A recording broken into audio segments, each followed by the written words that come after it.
ذکر کرتے ہو اس کی چابیاں میرے اللہ نے میرے ہاتھ میں رکھ دی۔ صحابہ خوش ہو گئے تو نبی علیہ السلام نے تیسری ضرب ماری، اتنی طاقتور ضرب تھی کہ پتھر ریزہ ریزہ ہو گیا۔ تو سیدنا سراقہ رضی اللہ تعالیٰ عنہ ایک صحابی ہیں، وہ قریب میں کھڑے، پیارے پیغمبر علیہ السلام نے سراقہ کا ہاتھ پکڑا اور فرمایا سراقہ اور میرے بچے اور میرے دوست، میں تو کسریٰ کے کنگن، کسریٰ بادشاہ اس وقت کا ہاتھ میں بڑے بڑے کنگن پہنتا ہے سونے کے، فرمایا میں کسریٰ کے کنگن سراقہ میں تیرے ہاتھوں میں دیکھ رہا ہوں۔ اور پھر ایک وقت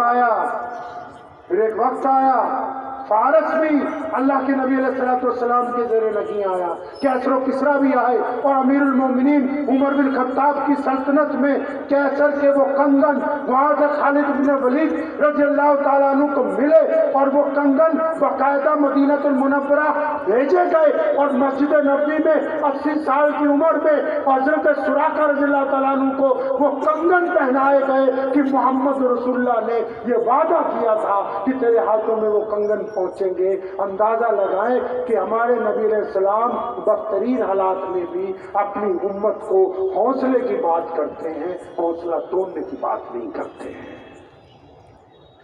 نبی علیہ السلام اپنی امت کو درس دیتے ہیں، حوصلے کی بات، جرأت کی بات، ہمت کی بات، اور اتنے قریب ہیں نبی علیہ السلام، مسجد نبی میں تشریف رکھتے ہیں، آپ صلی اللہ علیہ وسلم کے پیٹ سے پتھر بندھا ہوا ہے، 3 دن سے بھوکے، ایک غیر مسلم آیا، مسلمان نہیں۔ مسلمانوں آج تو چندہ دیکھتے ہوئے کچھ لوگ یہ سوچنے لگیں گے کہ اگر کوئی مسلمان غریب ہوگا تو اسی کو دیں گے، اگر کوئی غیر مسلم ہندو پڑوسی، کوئی سکھ پڑوسی، کوئی دلت، کوئی اور کسی مذہب کا ماننے والا اگر وہ کمتر ہے اپنے مال کے اعتبار سے، اس کے پاس دولت کم ہے اور تمہارے پاس زیادہ ہے، اور تم اپنے پڑوسی کی طرف توجہ نہیں دیتے، تو یہ تمہیں کس دین نے سمجھا دی یہ بات کہ تم اس کی طرف سے آنکھیں پھیر لو؟ یہ میرے پیارے پیغمبر نبی علیہ السلام ہے کہ وہ مسجد نبی میں تشریف رکھتے، ایک غیر مسلم نے آ کے کہا اے اللہ کے نبی کچھ کھانا کھلائیے، میں بھوکا ہوں۔ نبی علیہ السلام نے کہا کہ ان کے لیے کھانے کا انتظام کرو، جبکہ خود فاقے کے صحت ہے، فوراً اس غیر مسلم کے لیے کھانے کا انتظام کیا گیا ہے۔ پیارے پیغمبر علیہ السلام مسجد نبوی میں ہیں، ایک غیر مسلم اور آیا، ساری زندگی کے واقعات میں سے درمیان سے آپ کو سنا رہا ہوں، اس نے آ کے کہا یا رسول اللہ، اے مسلمانوں کے نبی، کیا مجھے ایک سواری ملے گی؟ میں بوڑھا ہوں، لاچار ہوں، میرے پاس سفر کرنے کے لیے سواری نہیں ہے۔ پیارے پیغمبر کے دروازے پر کوئی سوال کرتے، یہ کس طرح ہو سکتا ہے کہ خالی لوٹ جائے؟ نبی علیہ السلام سواری دیتے۔ پھر کوئی آیا، اس نے کہا یا رسول اللہ صلی اللہ علیہ وسلم مجھے کپڑے چاہیے، میرے پاس کپڑے نہیں ہیں۔ پیغمبر علیہ السلام نے اسے کپڑے دے دیے۔ اب جب یہ روزانہ بانٹتے ہیں، روزانہ لوگوں کی مدد کرتے ہیں، دیکھتے دیکھتے اپنوں نے بھی دیکھا، ایک صحابی رسول صلی اللہ علیہ وسلم آ گئے اچانک، یا رسول اللہ صلی اللہ علیہ وسلم میرے گھر میں کچھ نہیں، اپنے پاس بھی آج کچھ ہے نہیں، کچھ دیجئے۔ پیغمبر علیہ السلام کو کہا اب سنو مسلمانوں اپنے نبی کا فلسفہ، جب تک اور آئے ان کو یہ نئی نصیحت کی کہ یہ کرو وہ کرو، ان کے سوال کو رد نہیں کیا۔ اب اپنا آیا ہے،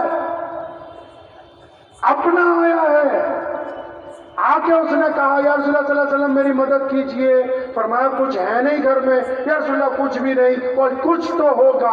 یا رسول اللہ صلی اللہ علیہ وسلم کچھ بھی نہیں۔ اچھا یہ کندھے پہ چادر ڈال رکھی، یہ کس کی؟ یا رسول اللہ یہ تو میری ہے۔ وہ گندی سی چادر، میلی چادر، پھٹی ہوئی چادر محمد رسول اللہ نے پکڑ لی ہاتھ میں اور بلند کی صحابہ کے سامنے۔ فرمایا کوئی ہے جو اس کی قیمت دے دے؟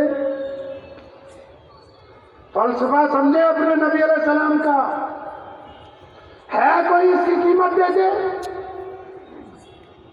لوگوں نے آپس میں مشورہ کیا بھئی چادر تو یہ بالکل خستہ ہے، پھٹی ہوئی ہے، میلی کچیلی ہے، لیکن نبی علیہ السلام کے ہاتھ میں ہے۔ تو کسی نے کہا یا رسول اللہ 1 دینار دیں گے، فرمایا نہیں یہ کم ہے۔ کسی اور نے کہا یا رسول اللہ 2 دینار، فرمایا ہاں یہ قیمت ٹھیک ہے۔ 2 دینار میں وہ چادر دے دی گئی، وہ 2 دینار لیے، اس بندے کو پکڑائے، فرمایا 1 دینار کا راشن لے لے، 1 دینار کا